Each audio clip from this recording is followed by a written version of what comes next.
Have you ever held a book so old it feels like touching history itself? Medieval manuscripts are more than just ink and parchment. They're time capsules, filled with the thoughts, beliefs, and sometimes the hidden secrets of people who lived 1,000 years ago.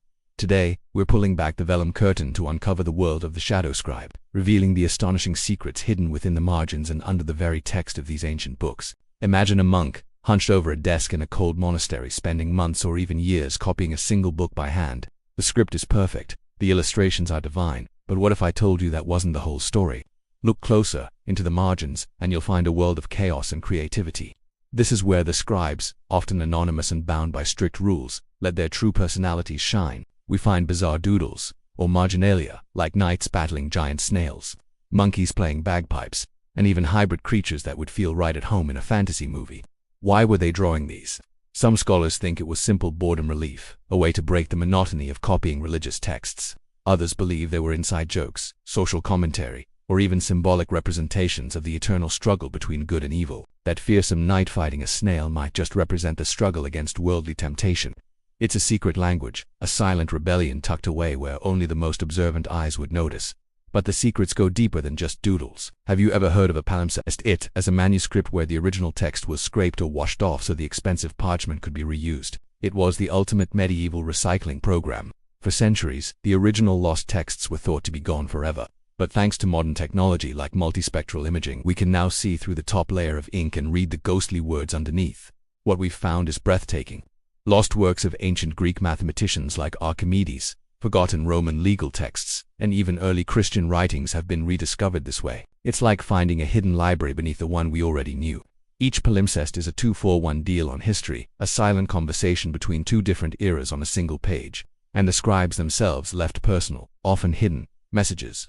At the end of a long manuscript, you might find a colophon, a small note from the scribe. Instead of just signing their name, they'd complained about their work. We've found notes like, "This work is finished. May the writer be given a good drink," or my personal favorite, "As the sailor longs for port, so the scribe longs for the final line." They complained about bad lighting, cheap ink, and even aching backs. These aren't just faceless historical figures. They were real people, with deadlines, frustrations, and a desperate need for a happy hour, just like us.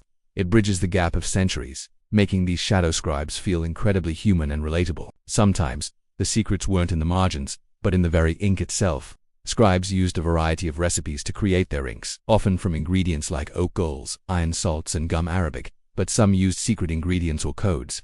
There are instances of scribes using invisible ink, made from things like alum, which would only become visible when heated or treated with a specific chemical. Why? It could have been to pass secret messages, protect sensitive information, or even as a form of intellectual property protection. Imagine a scholar hiding his unique discoveries in plain sight, ensuring only those who knew the secret could access his knowledge.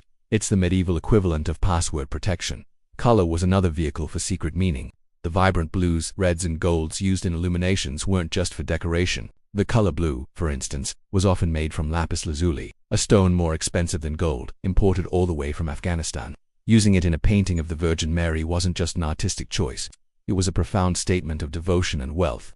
The shade of a color, or its placement on the page, could carry complex theological or political messages understood by the medieval reader but lost to us until recently. Deciphering this color code is like learning a new language, allowing us to read the visual narrative that accompanies the written one. Let's not forget about the mistakes. We often think of these manuscripts as perfect, but they're filled with errors, and the way scribes corrected them is fascinating. Sometimes they'd scrape the error away, leaving a faint ghost of the mistake. Other times, they'd simply cross it out. But the most creative solutions involved tiny drawings. A scribe might draw a little figure pointing to the correction in the margin, or even a small cartoon of a person saying, "Oops." One manuscript even features a drawing of a tiny man on a ladder, seemingly painting over a mistake. These corrections are a testament to the fact that to err is human, even for the most dedicated medieval scribe. They found beauty and humor even in their imperfections. Another layer of secrecy can be found in the bindings. Old books are often rebound over the centuries. But when conservationists take them apart, they sometimes find binders' waste. These are scraps of even older, discarded manuscripts that were used to strengthen the spine or thicken the covers of a new book. What do we find?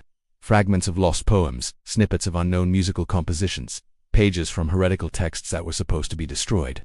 The very act of bookbinding became an accidental act of preservation, creating a treasure trove of historical fragments hidden within the structure of another book. It's a matryoshka doll of manuscripts, with stories hidden inside of stories.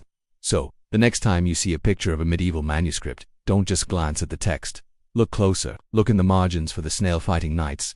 Imagine the ghostly text of a palimpsest lying just beneath the surface. Listen for the weary sigh of the scribe complaining about his back. These books aren't static objects. They are living documents, pulsating with the secrets, jokes, and humanity of the people who made them. The shadow scribes may have worked in silence, but their voices echo through the centuries, waiting for us to listen. They remind us that history is not just about grand battles and powerful kings, but also about the quiet, creative, and sometimes mischievous spirit of the individual. Thank you so much for joining me on this journey into the hidden world of medieval manuscripts.